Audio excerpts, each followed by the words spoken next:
तो वांग्मय में आगम संख्या में 32 जैन श्वेतांबर 13 पंथ परंपरा में सम्मत हैं। आगम 32 आगमों का एक समूह है। 11 अंग यानी कई वर्गीकरण हैं 32 आगमों में।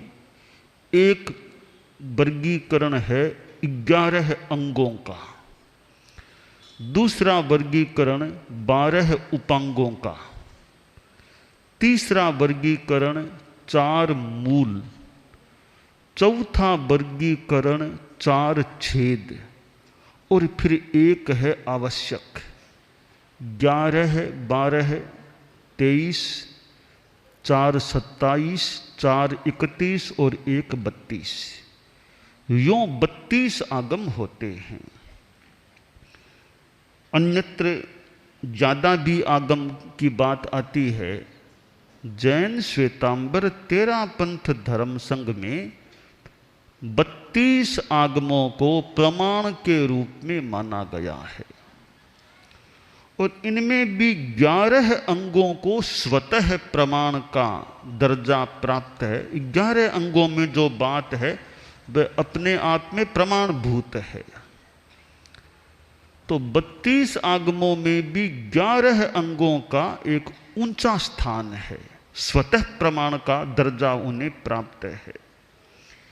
उन 11 अंगों में आचारांग पहला, दूसरा सूत्रकृतांग, तीसरा है स्थानांग, आगे और हैं चौथा, पांचवा, छठा, समवायांग, भगवती, गात्री धर्म कथांग, उपासक दशा आदि आदि 11 अंग हैं। तीसरा जो आगम है अंगों में वह है स्थानांग और प्राकृत अर्धमागधी भाषा में ठाणम नाम है उसका, और संस्कृत या हिंदी में कह दें तो स्थानांग हो जाता है। एक बड़ा ग्रंथ है, मोटी पुस्तक है ठाणम की, जिसमें प्राकृत का पाठ भी है, संस्कृत की छाया, हिंदी अनुवाद और व्याख्या। इसमें 10 अध्याय, 10 स्थान हैं। जैसे पहला अध्याय है उसमें एक बातें आती है। दूसरे अध्याय में 2 की बातें आती हैं। तीसरे में 3, चौथे में 4, यों 5, 6, 7, 8, 9, 10, यों इन 10 अध्यायों में अपना एक सुंदर समायोजन है कि पहले अध्याय में बात आती है वो एक बात यों बातें चलती है। दूसरे में ये 2 बातें यों चलती है। तीसरा जो अध्याय है जिसे तीसरा स्थान कह दें, उसमें 3 बातों का संकलन या समायोजन है। ये 3 बातें। तो ठाणम के तीसरे अध्याय में तीसरे स्थान में कहा गया है, तिविहे जोगे पण्णत्ते तंजहा मन जोगे वै जोगे काय जोगे। योग 3 प्रकार का होता है, मनोयोग, वाक योग, काय योग। योग शब्द का एक विशेष अर्थ है।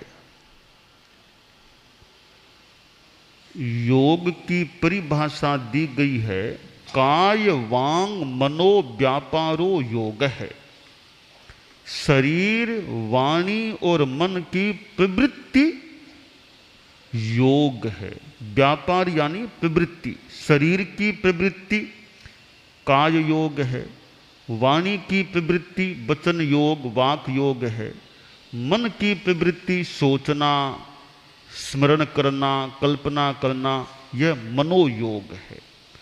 तो योग तीन प्रकार का बताया गया है, मनोयोग, वाक योग, काय योग। योग से रहित 14वें गुणस्थान का आदमी होता है। जैन वाङ्मय में 14 गुणस्थान, साधना के सोपान, एक के बाद एक, एक के बाद ऊंचा ऊंचा, यो 14 सीढ़ियां हैं। 14वें सीढ़ी अंतिम सीढ़ी है, उसके बाद मंजिल मोक्ष की प्राप्ति हो जाती है। 14वें सीढ़ी वर्तमान में यहाँ तो प्राप्त होती ही नहीं है, अभी तो 7वें सीढ़ी के बाद आगे आदमी नहीं जा सकता। यानी 14 में से आधी सीढ़ियाँ अभी खुली हैं, अगली अभी बंद हैं। 8वें सीढ़ी में यहाँ कोई साधु, कोई आदमी नहीं चढ़ सकता, 7 तक ज़्यादा से ज़्यादा चढ़ सकता है। तो 14वां गुणस्थान जो है, 14वीं सीढ़ी है, वहाँ जो साधक साधु पहुँच जाता है वह योग रहित अयोगी बन जाता है। 25 बोल को याद रखने वाले स्मरण कर सकते हैं। 14वां गुणस्थान है अयोगी केवली गुणस्थान। वहाँ योग न मन की प्रवृत्ति होती है, न वचन की प्रवृत्ति होती है, और न काय शरीर की प्रवृत्ति होती है। वह पूर्णतया अयोग अवस्था होती है। वह अवस्था तो अभी प्राप्त होने वाली है नहीं हम लोगों को। हम तो अभी योगी हैं। वास्तव में तो हम सभी योगी हैं, केवल साधु ही नहीं, श्रावक ही नहीं, सामान्य आदमी भी योगी हैं। एक चिंटी भी योगी है, एक मकोड़ा भी योगी है, वनस्पति काय के जीव भी योगी हैं। वे कौन से योगी हैं? प्रवृत्ति वाले योगी हैं, साधना वाले योगी नहीं, इस योगी शब्द के संदर्भ में। तो जिसके योग है वह योगी है। योग शब्द का एक अर्थ साधना परक है, वो अलग अर्थ है। आचार्य हेमचंद्र ने अभिधान चिंतामणि में योग शब्द का जो अर्थ किया है, मोक्षोपायो योगो, मोक्ष का उपाय योग है। ज्ञान श्रद्धान चरणात्मक है। ज्ञान, श्रद्धान और चरण, ज्ञान, दर्शन, चारित्र, यह योग है। यह योग की दूसरी परिभाषा हो गई। मैं जिस ठाणम सूत्र की व्याख्या कर रहा हूं, यहां वह व्याख्या नहीं है कि मोक्ष की साधना का योग, वो नहीं। यहां है मन वचन काय की प्रवृत्ति योग होती है। योग 2 प्रकार का होता है। 3 योग हैं, उनके 2 प्रकार हो जाते हैं, शुभ योग, अशुभ योग। दूसरे शब्दों में हम कहें निर्वद्य योग, सावद्य योग। आप लोग सामायिक करते हैं, पाठ में बोलते हैं ना, करे में भन्ते सामायियम सावध्यम योगम प्रत्यक्षामि, सावध्यम योगम प्रत्याख्यामि। सावध्य योग का प्रत्याख्यान करता हूं। निर्वद्य योग का त्याग नहीं होता। सामायिक में निर्वद्य योग का त्याग नहीं, सावध्य योग का त्याग। अर्थात योग के 2 प्रकार हो गए, सावध्य योग, निर्वद्य योग। सामायिक में सावध्य योग के त्याग होते हैं। हम साधुपना लेते हैं ना, करे में भन्ते सामायियम सब्बम सावध्यम योगम प्रत्यक्षामि। सर्व सावध्य योग का त्याग है। हमें दीक्षा दिलाते समय सर्व सावध्य योग का त्याग दिलाया जाता है जीवन भर के लिए। तो साधु के भी सावध्य योग का त्याग है, निर्वद्य योग का त्याग यूँ सामान्य रूप में नहीं, यूँ तो निर्वद्य योग का भी त्याग हो सकता है। जैसे साधु ने उपवास कर लिया कि भोजन नहीं करना, तो वो निर्वद्य योग का भी त्याग हो गया। साधु का तो खाना भी धर्म है। साधु खाए तो धर्म, साधु पिए तो धर्म, साधु सोए तो भी ठीक, बैठे तो भी धर्म। यानी साधु की तो हर क्रिया धर्म युक्त होती है सिद्धांततः। तो कोई साधु खाने का त्याग करता है वो तो निर्वध्य योग का त्याग करता है, यानी और ज्यादा साधना में आगे बढ़ने का संकल्प लेता है। दीक्षा लेते समय सावध्य योग का साधु त्याग करता है, त्याग होता है। तो योग के दो प्रकार, सावध्य योग, निर्वध्य योग, या अशुभ योग, शुभ योग।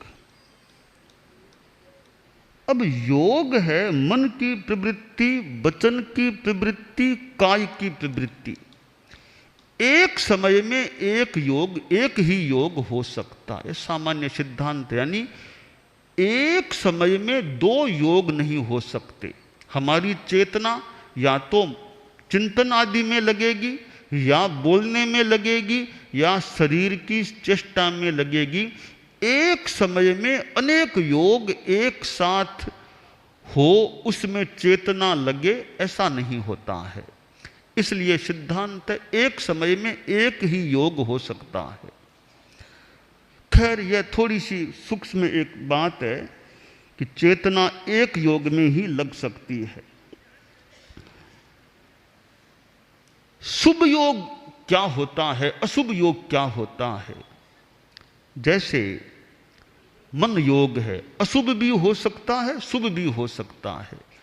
मन के द्वारा आदमी हिंसा का चिंतन करे, झूठ बोलने का विचार करे, चोरी का सोचे, किसी को दुख देने का सोचे, किसी के बारे में अनिष्ट कामना करे, यह अशुभ मनोयोग हो गया। मन में गुस्सा करे मन में, यह अशुभ मनोयोग हो गया।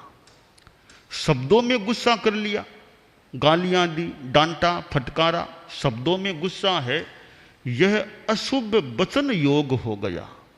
और किसी के थप्पड़ की लगा दी, लाठी की मार दी गुस्से में आकर के, यह अशुभ काय योग हो गया। यानी अशुभ मन योग, गुस्सा अशुभ मन योग में भी होता है, गुस्सा अशुभ वचन योग में भी होता है, और गुस्सा अशुभ काय योग में भी होता है। अब शुभ कैसे हो? मन में खूब अरहतों की भक्ति की, अरहतों के प्रति श्रद्धा का भाव किया, देव गुरु धर्म के प्रति श्रद्धा का भाव किया, आत्मचिंतन किया, अपनी आत्मा के कल्याण के बारे में विचार किया, दूसरों की आध्यात्मिक मंगल करने की कामना की, यह सारा शुभ मनोयोग हो गया। कोई अर्थ का चिंतन किया मन में, आगम के पद्य की अनुप्रेक्षा की मन में, यह शुभ मनोयोग हो गया।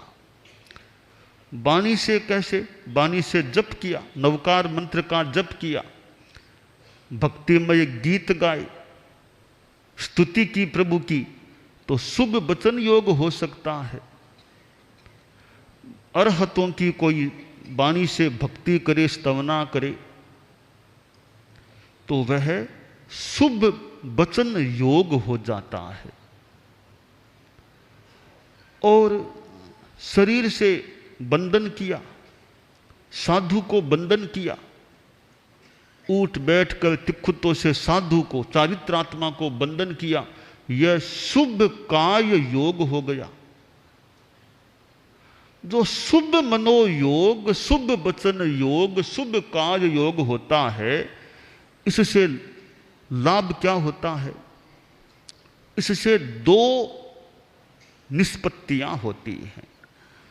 शुभ मनोयोग, शुभ वचन योग, शुभ कार्य योग से पहला काम यह मान लें, जो हमारा मूल आत्मा का लाभ है, कर्मों की निर्जरा होती है।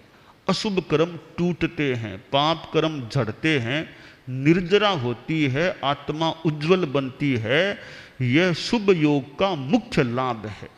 कर्म निर्जरा होती है। बंधन एणं भन्ते जीवे किम जनयई, बंधन एणं जीवे निया गोयम कम्मम खवेई, उच्चा गोयम कम्मम निबंध आश्रय। जैसे साधु को बंधन किया, आगम में कहा गया कि बंधन करने से नीच गोत्र कर्म का क्षपण, निर्जरण, और उच्च गोत्र कर्म का बंध होता, यानी निर्जरा होती है। दूसरा लाभ क्या साथ में, या निष्पत्ति कह दें, वो है पुण्य का बंध। शुभ योग से दो कार्य होते हैं, कर्मों की निर्जरा, साथ में पुण्य का बंध भी होता है। दोनों में पहले कौन सा, बाद में कौन सा?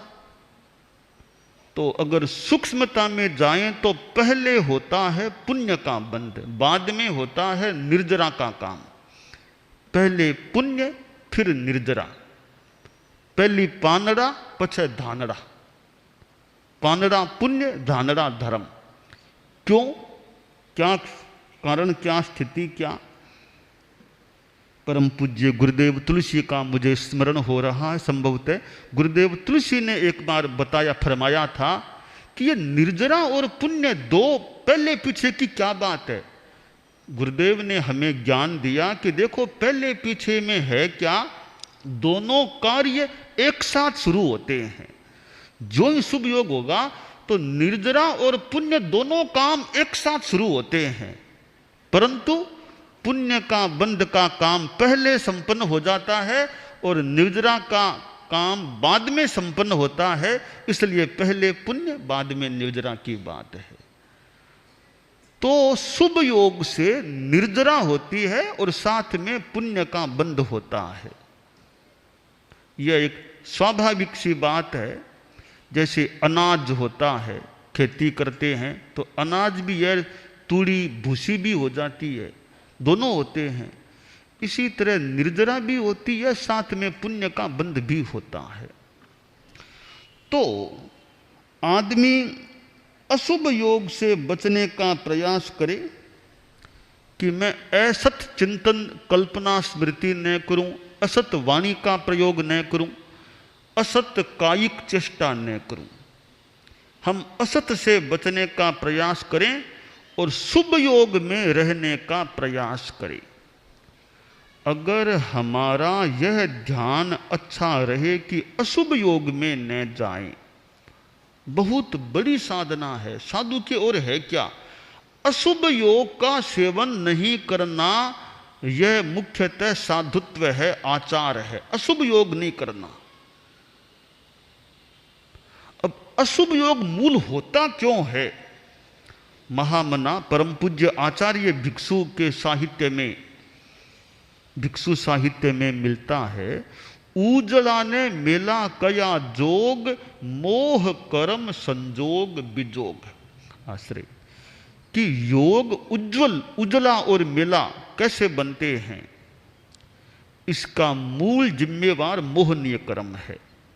हमारा योग है मन का चिंतन आदि, वाणी से बोलना, शरीर से हिलना डुलना आदि आदि।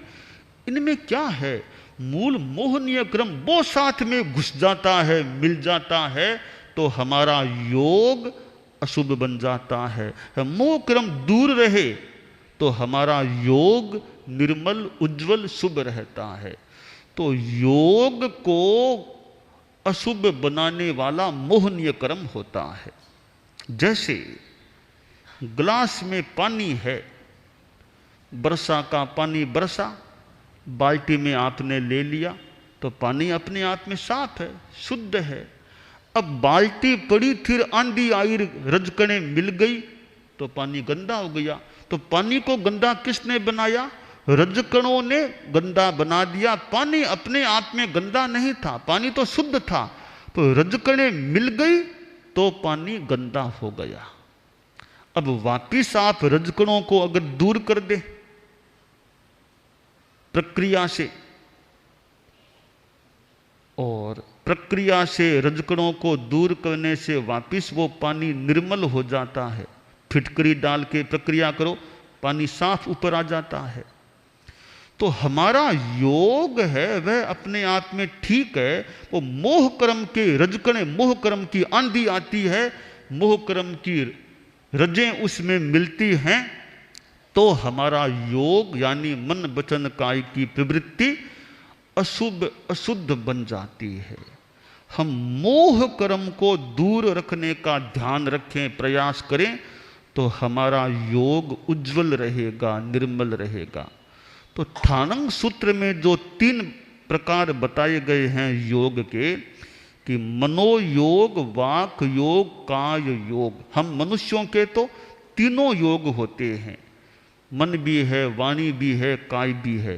कुछ जीव ऐसे हैं विकलेंद्रिय जीव, ये द्विंद्रिय, त्रिंद्रिय, चतुरिंद्रिय और असंगी पंचेंद्रिय, खासकर आप चिंटी आदि छोटे जीव हैं, इनके दो योग हैं, वचन योग भी है और काय योग भी है। इनके मन का योग नहीं होता। और पृथ्वी काय जैसे स्थावर काय हैं, उनके केवल काय योग है, न वाक योग है और न मनोयोग है। तो कुछ जीव एक योग वाले होते हैं, कुछ जीव दो योग वाले होते हैं और कुछ जीव तीन योग वाले होते हैं और कुछ मनुष्य योग रहित अयोगी होते हैं। अयोगी केवल मनुष्य ही हो सकता है, या सिद्ध भगवान तो कह रहे हैं ही, प्राणियों में मनुष्य ही अयोगी हो सकता है, बाकी सारे प्राणी सहयोगी योग सहित होते हैं। बस किसी में एक योग, किसी में दो योग, किसी में तीन योग। एक योग होगा तो मात्र एक काय योग होगा, दो योग होंगे तो काय योग और वचन योग, ये ही दो होंगे। तीनों होंगे तो मनोयोग और जुड़ जाएगा, तीन योग हो जाएंगे। इसलिए यह योग की प्राणियों के साथ एक व्यवस्था है। हम अपने योगत्रय को ज़्यादा से ज़्यादा अशुभता से बचाने का प्रयास रखें, यह हमारी साधना का महत्वपूर्ण सूत्र हो जाता है।